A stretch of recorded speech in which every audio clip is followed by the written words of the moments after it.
예레미야 33장입니다. 14절에서 16절. 예레미야 33장 14절에서 16절.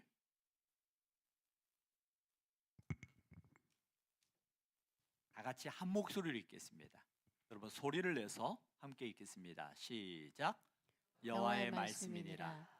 보라, 내가 이스라엘 집과 유다 집에 대한 일러준 선한 말을 성취할 날이 이르리라. 그날 그때에 내가 다윗에게서 한 공의로운 가지가 나게 하리니 그가 이 땅에 정의와 공의를 실행할 것이라. 그날에 유다가 구원을 받겠고 예루살렘이 안전히 살 것이며 이 성은 여호와는 우리의 의라는 이름을 얻으리라. 아멘. 아멘. 오늘 설교 제목이 뭐라고요? 그날 그때에. 이 예레미야 시대에 그 이스라엘 북이스라엘과 남유다로 나누어져 있는 그 이스라엘에 어떠한 일이 일어났는가라는 거죠. 어떤 상황이었는지. 그 시대의 상황을 보게 되어지면 예루살렘이 멸망 직전, 남유다 사람들의 죄악 때문에 하나님께서 그들에게 멸망을 선포하시는 때였어요. 어느 때였냐면 예레미야 2장 19절에 보니까 함께 읽겠습니다. 지금 이스라엘 그날 그때에 어떤 일이 일어났길래 하나님께서 이 말씀을 통해서 그날에 하나님의 약속을 주시는가를 보는 거예요. 그 상황 같이 읽습니다. 시작.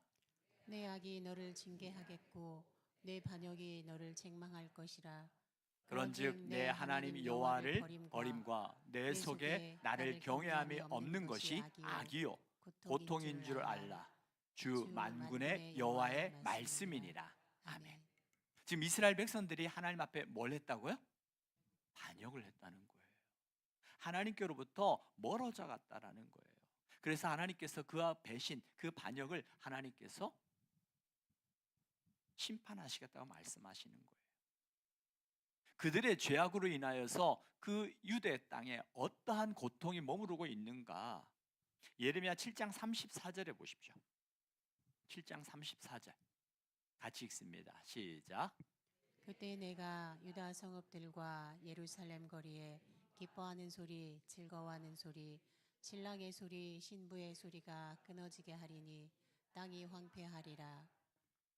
지금 어떤 상황이라는 거예요?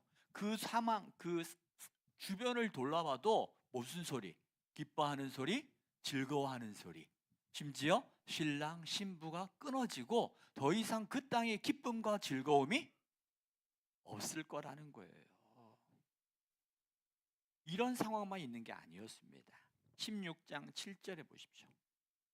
같이 읽습니다. 16장 7절. 시작. 그 죽은 자로 말미암아 슬퍼하는 자와 떡을 떼며 위로하는 자가 없을 것이며 그들의 아버지나 어머니의 상사를 위하여 위로의 잔을 그들에게 마시게 할 자가 없으리라. 지금 이 예루살렘에 시체들이 쌓여 있어서 기쁨과 즐거움, 심지어는 결혼식조차 이룰 수 없을 뿐만 아니라 이제는 장례식조차 치를 수 없을 만큼 참혹한 시대가 된다라는 거예요. 너무 많은, 우리 한때 코로나로 인하여서 이와 비슷한 경험을 했죠. 코로나 때에. 이 장례식이 있음에도 불구하고 장례식조차 치를 수 없는, 그리고 어느 누구나 가서 위로할 수 없는 그와 같은 고통의 시간들이 지금 그 당시라는 거예요. 이로 인해서 결국은 어떻게 될 것이다? 25장 11절 예레미야 25장 11절입니다. 함께 읽습니다. 시작. 이 모든 땅이 폐허가 되어 놀랄 일이 될 것이며 이 민족들은 70년 동안 바벨론의 왕을 섬기리라. 예루살렘이 이와 같이 죄로 인하여서 패망하게 되어, 죄로 인하여 무너지고 고통당하고 고통을 당하고 죽어가고 그 이후에 70년 동안 바벨론이라는 나라에 의해 포로 생활할 거라는 그 고통의 시간들을 이야기하는 거예요. 오늘 우리가 살아가는 이 세상이 힘들고 어렵잖아요. 그 고통, 지금과도 비교할 수 없을 만큼 그와 같은 참혹한 시대가 예레미야가 살아가던 그 시대였습니다. 그 시대 가운데 하나님께서 예레미야에게 그와 같은 앞을 보지 못하는 참혹한 고통이지만 그 고통 가운데서 하나님께서 약속의 말씀을 주시는 거예요. 저도 이 말씀을 묵상하면서 계속해서 제 안에 두었던 이 대림절을 준비하고 또 내년을 위해서 기도하고 준비하는 가운데 제 안에 거룩한 고민이 생겼습니다. 그 고민은 무엇이냐면 우리 교회가 존재하는 목적은 우리가 구원받고 우리만 잘 사는 거 아니잖아요. 우리를 통해서 이 땅에 하나님의 사랑과 하나님의 복음, 하나님의 능력이 흘러가야 되고 우리는 그를 위해서 하나님 앞에 섬김으로 세움받은 사람들이잖아요. 그래서 계속해서 제 마음속에 거룩한 부담감이었습니다. 우리가 추수감사절의 10분의 1과 또 다니엘 기도회 때 사랑의 헌금을 통해서 이 지역의 우리의 연약한 지체들에게 사랑을 흘려보냈습니다. 근데 이번에는 그런 마음을 너무 많이 주셨어요. 우리가 찾아가서 전도하는 것도 그들에게 사랑을 전하는 것도 중요하지만 이 어두운 시대 앞으로 2025년은 더 힘들다고 사람들은 이야기하고 트럼프 시대가 도래하면서 우리 한국 경제에 어떠한 영향을 줄까 부정적인 이야기들이 너무 많이 나와요. 그러면 점점 더 어려워질 것이고 그래서 우리가 매주 목요일 날 전도대 때에 이 지역에 누구에게나 올 수 있도록 무료 급식을 하면 어떨까? 라는 그런 거룩한 부담감이 생겼어요. 어려운 이들에게 교회를 찾아올 수 있는 것과 교회를 찾아왔을 때 그들에게 따뜻한 밥 한 그릇.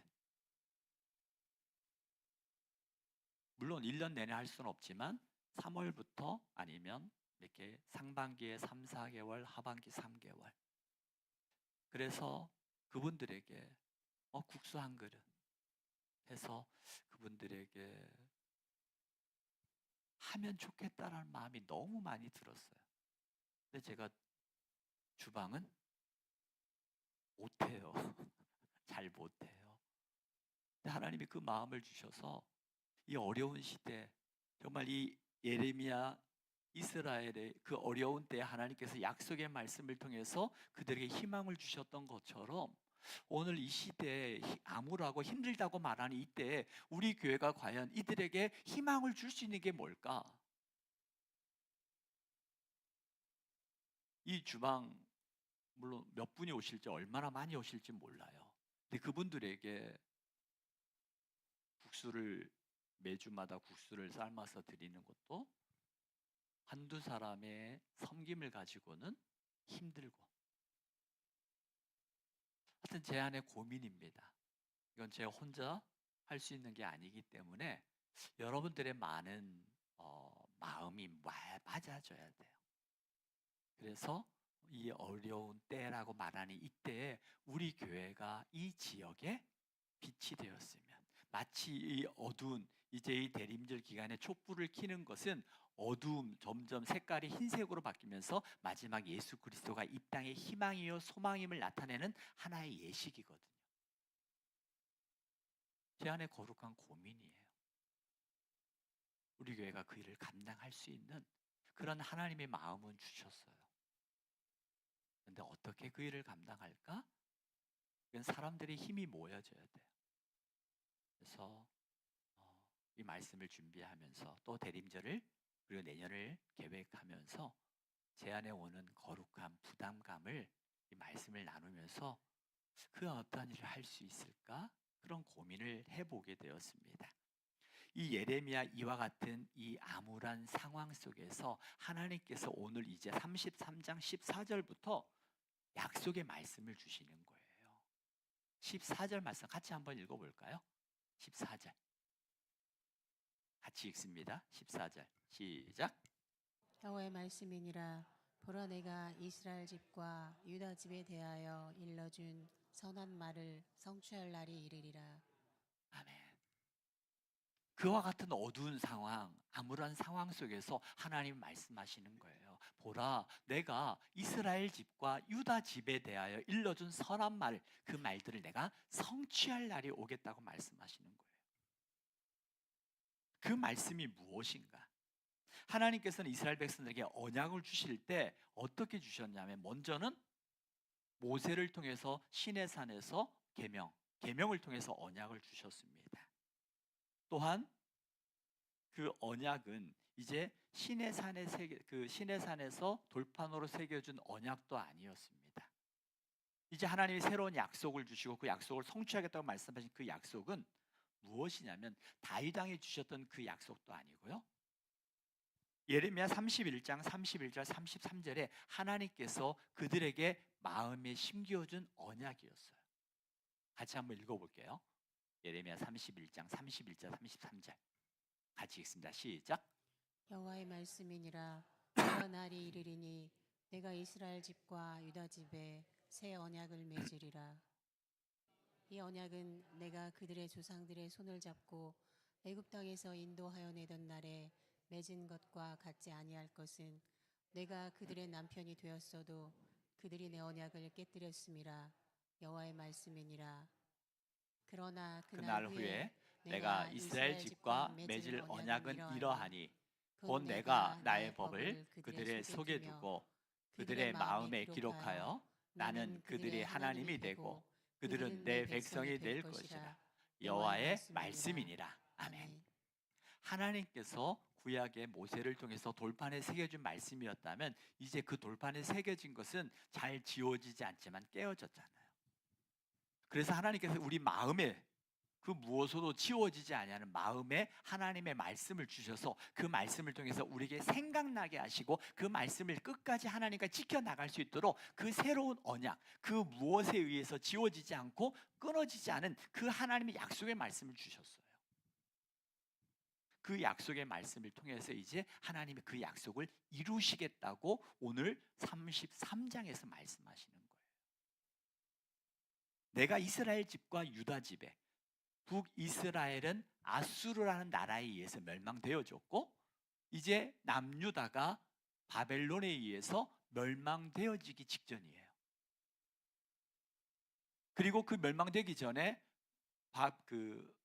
바벨론에 의해서 또 아수르에 의해서 끊임없이 남유다가 침공을 받았어요.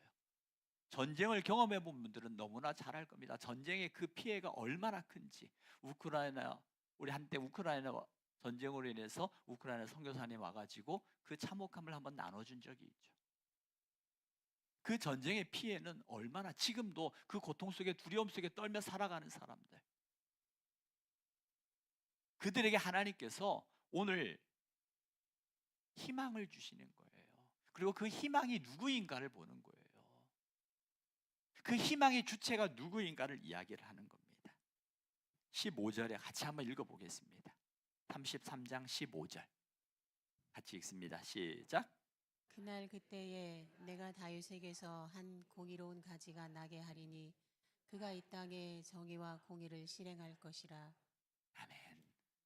그때에 그와 같은 참혹한 때에 하나님께서 하나님의 약속을 성취한 그때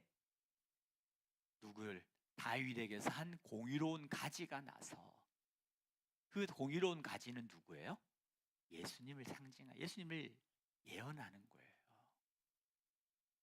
그리고 그 예수님을 통해서 이 땅에 정의와 공의를 실행할 것이라고 이야기를 하는 겁니다. 우리가 잘 알고 있는 그 정의란 무엇인가의 저자 마이클 샌들, 여러분 많이 들어보시고 또 읽어보셨을 것입니다. 이 마이클 샌들의 저서 중에 공정하다는 착각이라는 책이 있어요. 저 다 읽어보진 않고 그냥 아티클만 봤어요. 이 공정하다는 착각 속에서 이 마이클 샌들이 이야기하는 건 뭐냐면, 세상이 공정하고 세상이 정의로운 건 다 착각이라는 거예요. 착각이라는 거예요. 지금 우크라이나와 러시아의 전쟁을 통해서 가장 많은 부를 쌓은 나라가 어딘 줄 아세요? 미국이에요. 끊임없이 무기를 팔고 끊임없이 가스를 자기들이 팔고, 이 공정하다는 거, 정의롭다라는 거, 이건 착각이라는 거예요. 그래서 마이클 샌들이 인간이 가지고 있는 한계를 이야기하는 거예요. 그러면서 저는 그 아티클을 보면서 그래 맞아, 오늘 이 말씀을 준비하면서 그래 맞아, 인간이 이룰 수 있는 것은 그 공정과 정의라는 것은 한계가 있다라는 거, 한쪽의 입장에서만 이야기를 하는 거예요. 진정한 공정과 진정한 공의와 진정한 정의는 누구를 통해서? 예수 그리스도 그분만을 통해서 온다라는 것이었어요. 오늘 이 말씀이 그 말씀이에요.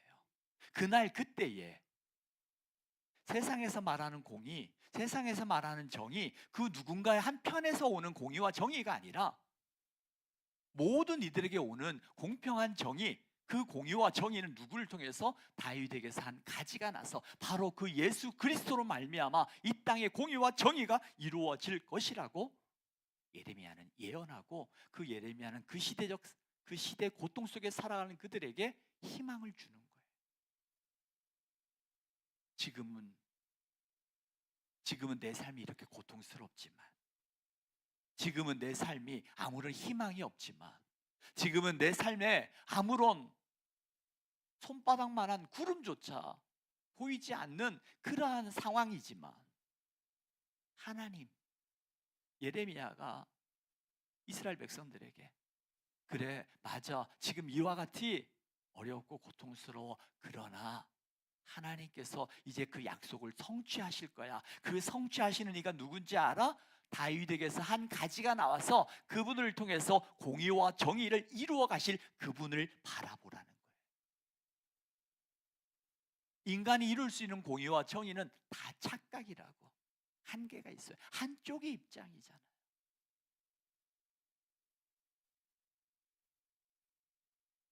희망은 누군가 이야기합니다. 희망은 새로운 시작의 힘이라고. 그와 같은 절망의 때에 그들은 이 예레미야를 통하여 주신 하나님의 말씀을 통해서 새로운 희망을 보게 되어집니다. 그리고 그 희망을 가지고 새로운 삶을 시작하고자 일어났다라는 거예요. 지금 내 눈앞에 보여지는 상황과 형편이 아니라, 그 눈앞에 보여지는 상황과 형편은 내가 바꿀 수 없지만 이 모든 것들을 바꿀 수 있는 그 힘이 누구에게서 나오는가? 하나님의 아들 예수 그리스도, 그분이 우리의 메시아가 될 때 우리에게 소망이 있다는 것이었어요. 오늘 우리도 마찬가지입니다. 우리가 살아가는 삶의 현실, 우리가 바꿀 수 없습니다. 바꿀 수 있다면 진작 바꿨겠죠. 우리가 그 상황 속에서 우리가 할 수 있는 것이 무엇이 있습니까? 절망입니까? 아니면 분노입니까? 아니면 원망입니까? 아닙니다. 절망과 분노와 원망은 사단이 우리에게 심어주는 생각들입니다. 하나님께서 우리에게 주시는 생각은 내가 너희들의 빛이라고 말씀하시며, 빛 대신 그분이 오셨을 때 어둠이 물러가는 것처럼 우리 안에 어둠의 세력들이 빛 대신 그분만을 바라보며 나갈 때 그분이 오셔서 우리에게 어둠을 물리치는 것처럼 참된 우리의 소망은 누구인가? 예수 그리스도, 그분이 우리의 소망임을 기억하고 기다리는 절기가 대림절이에요.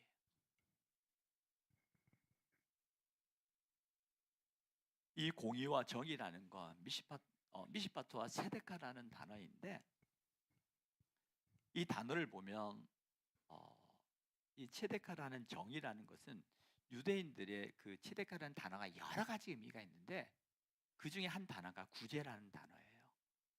물질을 가난한 사람들과 나누는 것이 정의의 차원에서 이루어져야 된다라는 것이었습니다. 그래서 덕을 베푸는 것이 믿음의 모습이라고 이야기를 하는 거예요. 그래서 우리가 잘 알고 있는 것처럼 그 기독교 미션 학교로 세워진 한동대라는 곳이 있습니다. 그 한동대는 Why not change the world? 우리가 왜 세상을 바꿀 수 없냐고. 세상을 바꾸자라는 거예요. 무엇으로? 기독교적 가치, 믿음을 통해서. 그게 이야기를 하는 거예요. 그리고 미국의 유명한 사립 고등학교들 보면은 다 기독교 정신으로 세워졌고 그 정신을 통해서 미국 사회를 움직이는 사람들인데, 그 학교들의 그 표를 보면 배워서 남주자, 배워서 남주자는 거예요. 도와주자는 거예요. 이게 바로 다 성경에서 나온 가치들이었어요. 이게 정의라는 것이었어요.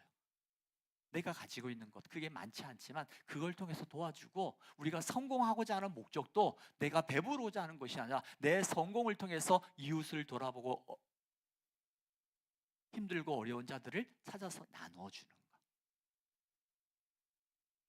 그러면서 제가 말씀을 드렸던 것처럼 그런 거룩한 고민들이 일어났던 것이었습니다.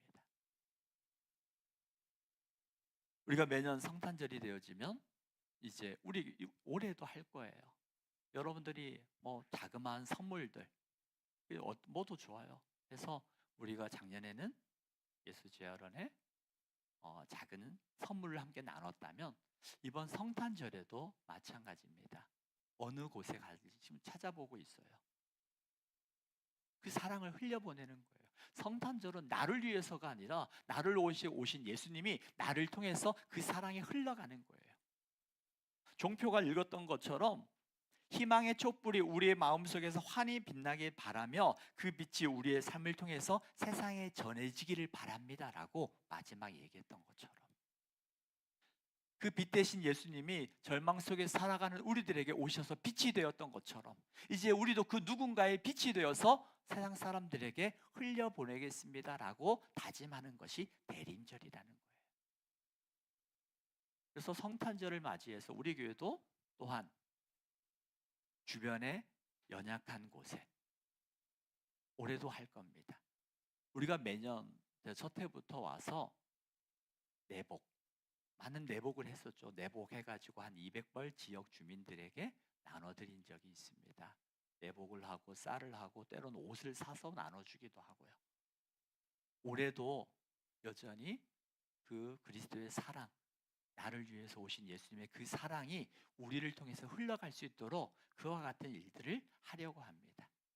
그래서 여러분들이 무엇이든지 좋아요. 여기 땅에 오셔서 다음 주부터 하나씩 가져오셔도 돼요. 뭐 쌀 한 포대를 가져오셔도 좋고요. 선물을 가져오셔도 좋고요. 그 선물이 쌓여지면 25일 날 성탄 예배가 끝나고 우리는 그것을 함께 나누어 줄 거예요. 그래서 그 사랑을 흘려보낼 겁니다. 왜? 주님이 나를 위해서 오셨던 것처럼 이제 우리도 그 사랑을 흘려보내야 될 거룩한 사명과 책임이 있기 때문에. 그래서 이제 예레미야는 그 고통 속에 살아가는 그들에게 참 희망이 누구인가? 그 희망은 바로 다윗에게서 나온 한 가지고 그때에 그분을 통해서 메시아를 통해서 이루어질 그 날에 대해서 이야기를 하는 거예요. 그 날에 오면 어떤 일이 이루어지는가? 16절입니다. 16절. 그날 그때 다윗에게서 나온 한 가지가 와서 그 일을 성취할 때 나타날 일에 대해서 이야기를 하는 거예요. 16절 같이 읽습니다. 시작.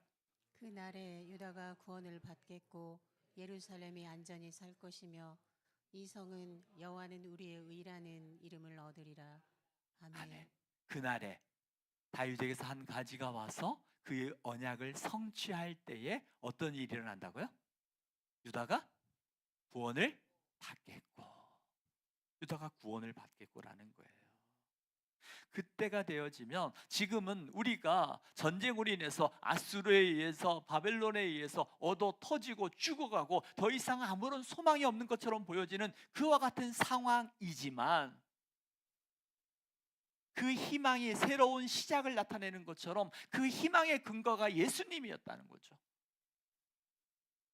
사람이 희망일 때 사람은 수시로 변하게 되어지는 한계가 있음을 우리 너무나 잘 압니다.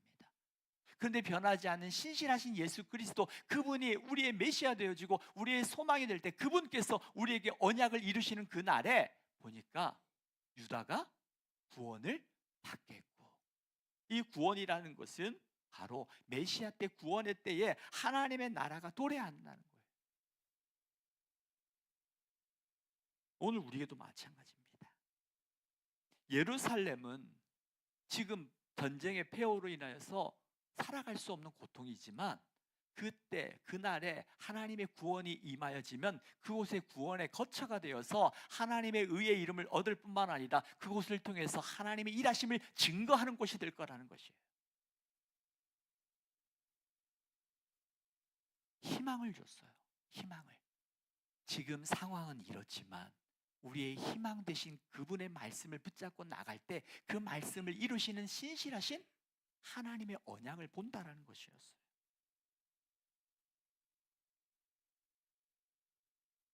그리고 그 언약 희망을 가지고 우리가 할 수 있는 것은 인내였습니다. 기다림이었어요. 근데 인내라는 것은 단순히 견디어내는 것을 말하는 게 아닙니다. 인내라는 단어 속에 가지고 있는 단어는 믿음을 가지고 끊임없이 기다린다는 거예요. 견딘다는 의미, 이거만이 아니라 믿음을 가지고 하나님의 말씀을 통해서 그 말씀이 이루어짐을 갖고 끊임없이 견디어내는 것이 인내예요. 인내. 상황이 아니라, 환경이 아니라 말씀이었어요. 하나님은 예레미야를 통하여서 아무런 소망이 없는 것처럼 보여지는 예루살렘의 상황이었지만 그 상황 속에서 하나님께서는 예레미야를 통하여 말씀을 주시고 그 말씀이 소망이 되어서 그들은 그 마음속에 희망을 가졌어요. 그리고 희망을 가지고 새로운 시작을 이룰 그날에 대한 소망을 가지고 견디어 나가는 것이었습니다. 이제 우리가 이 대림절 이때 우리가 기다리라는 건데 언제 어떻게 그날 언제인 줄 알고 기다립니까? 라고 우리는 말할 수 있을 겁니다. 하나님, 그날이 도대체 언제입니까? 지금 이 내 삶의 이 암울한 상황들이 그날이 언제입니까? 라고 묻고 따지고 싶고, 왜? 지금의 상황이 너무나 힘드니까. 그때 성경은 이렇게 말합니다. 사도행전 1장 7절에 보니까, 사도행전 1장 7절 같이 읽겠습니다. 시작. 이르시되 때와 시기는 아버지께서 자기의 권한에 두셨으니 너희가 알 바 아니요. 그 때를 우리가 정하지 말고 하나님의 때에 있음을 기억하고 신실하신 하나님을 바라보자는 거예요. 그 하나님을 바라볼 때 그 하나님께서 하나님의 정한 때에 하나님이 이루신다라는 것이었어요. 오늘 이 대림절 첫째 주일을 우리에게 주시는 하나님의 약속은 희망이었습니다. 상황은 절망과 낙담이지만 그 상황 속에 하나님은 말씀을 주시고 그 말씀을 통해서 메시아 다윗에게도 난 한 공의로운 가지, 그분이 이 땅에 오셨잖아요. 그리고 그분을 통해서 하나님의 공의와 정의, 즉 모든 인류에게 예수 그리스도를 믿는 자마다 멸망치 않고 영생을 얻게 하시는 하나님의 약속의 말씀을 주셨어요. 이 하나님이 말씀하신 이 미스파타와 체데카, 이 공의와 정의는 사람들에서 이루어지는 편향적인 것이 아니라 하나님이 이루시는 누구나 공평한, 누구든지 예수를 믿기만 하면, 이 하나님이 주시는 이 미스파타와 체데카, 이 공의와 정의는 인간이 만들어낼 수 없는 그러한 편협한 것이 아니라, 착각 속에서 이루어지는 것이 아니라 하나님의 완벽한 공의와 정의를 이야기하는 거예요. 우리는 그날을 바라보면서 견디어가는 거예요. 그날을 바라보면서 하나님의 정한 때에 하나님이 이루실 그날을 바라보면서. 그렇다면 하나님이 이루신 구원이 무엇입니까? 여러분 기억나시죠? 소테리아, 구원. 한번 볼까요? 이 주님께서 이루신 이 십자가상에서 이루어진 이 죄의 구원이라는 부분, 소테리아라는 것은 단순히 우리가 죽어서 천국 가는 그러한 편협한 것만이 있는 게 아니에요. 이 땅에서 우리의 삶의 모든 문제도 예수님께서 십자가상에서 다 이루어 주셨다라는 거예요. 그리고 그것을 믿고 내가 나아갈 때 하나님 때에 하나님이 이루신 것들을 내가 경험하게 되는 거예요. 주님이 이웃을 말하는 유다가 구원을 받겠고, 이 구원은 1차적인 것은 바벨론 포로에 의해서 그들이 건짐을 받겠고 라는 것이고, 오늘 이 시대를 살아가는 우리에게 주님이 주신 구원은 단순히 죽어서 천국 가는 것으로 끝나는 게 아니었어요. 죄사함을 받고 또 우리가 죄사함을 받아 영원한 생명을 얻는 것도 있고요, 우리의 질병, 우리의 약함, 우리의 마음, 이것도 치유해 주시고 우리의 삶의 재정적인 것도 하나님께서 이루어 주신다라는 거예요. 여러분의 삶의 문제 속에서 물질의 궁핍함이 있을 때 그 물질을 통해서 우리의 번영을 주시고 우리의 부요와 부유를 허락하신 하나님을 바라봐 보십시오. 하나님께서 우리의 삶을 바꿔 가실 거라는 거예요. 주님이 주시는 구원은, 주님이 예비하신 주님께서 완성하신 구원은 아주 작은 게 아니에요. 내가 그 주님을 바라볼 때 주님께서 우리에게 이루신 죄사함, 치유, 재정, 정서적 안정, 모든 어둠과 속박, 귀신으로부터 해방, 평강, 기쁨, 승리, 자유, 사랑, 이 모든 것들을 주님이 십자가상에서 이루어 주셨다라는 거예요. 이제 우리는 이 대림절을 지나면서 이 구원을 이루신 그분이 내 삶에서 구원을 이루신 그날을 내가 믿고 이게 나타나는 그날을 기다리는 거예요. 언제 이루어질까에 대한 그 언제를 바라보는 것이 아니라 주님이 이루셨고 이루신 그날에 내 삶에서 나타날 그날을 기다리는 거예요. 그날을 기다리는 거예요. 이 대림절은 기다림의 절기입니다. 기다림의 절기. 무엇을 가지고 기다릴까요? 믿음, 말씀, 희망이에요. 주님이 오실 것에 대한 믿음이 있죠. 말씀을 가지고 그 주님이 이 땅에 오셔서 그 일들을 이루셨던 것처럼 내 삶에서 오실 그날을 기대하고 주님을 바라보는 희망의 절기예요. 여러분의 삶에 힘들고 어려운 것 있습니다. 육체적인 연약함도 있습니다. 마음의 아픔과 또 그로 인해서 오는 또 다른 마치 끊임없이 우리를 좌절케 하는 일들이 일어날 때도 있습니다. 그때 내가 마음에 무너지는 자가 아니라, 그래, 나의 희망의 근거가 누구인가? 나의 희망은 예수 그리스도, 그분께서 이루어신 구원은 단순한 죽으면 천국 가는 것이 아니라 죽으면 천국 가는 것뿐만 아니라 이 땅에서 내 삶의 모든 문제도 주님이 이루셨음을 기억하고 그 주님을 바라보며 그 하나님의 때에 이루어질 날을 기다리며 희망을 가지고 주님 앞에 더 가까이 나가는 저와 여러분이 되기를 주의 이름으로 축복합니다. 이 시간에 우리가 말씀을 붙잡고 기도하기 원합니다. 하나님, 내 삶의 희망의 근거가 누구였습니까? 육체의 질병이 있는 자에게는 병원과 의사였습니까? 재정의 물질의 궁핍함에 있는 이들에게는 돈이 내 희망의 근거입니까? 저는 이 시간 예수 그리스도, 그분이 우리의 희망의 근거가 되어질 때 예수 그리스도께서 이루어 놓으신 십자가에서 완성하신 소테리아, 그 하나님의 구원은 아주 작은 것이 아님을 우리가 경험할 줄 압니다. 이번 대림절 기간에 우리의 희망의 근거가 되신 예수님을 바라보며 예수님이 우리의 삶에 이루신 하나님의 구원을 바라볼 수 있는 은혜. 상황은 어둡지만 우리의 한 줄기 빛이 되어서 희망 가운데 오신 예수 그리스도를 바라보면서 더 가까이 인내하고 기다리며 주님을 바라보면 우리가 되기를 소망하면서 말씀을 붙잡고 작지만 여러분들이 입에서 소리를 내어서 딱 말씀 하나 붙잡고 계세요. 딱 여러분이 생각나는 그 한 단어 그거 붙잡고 이 말씀이 내 삶에 이루어지길 원하며 이 말씀이 내 삶에 힘이 되기를 원합니다.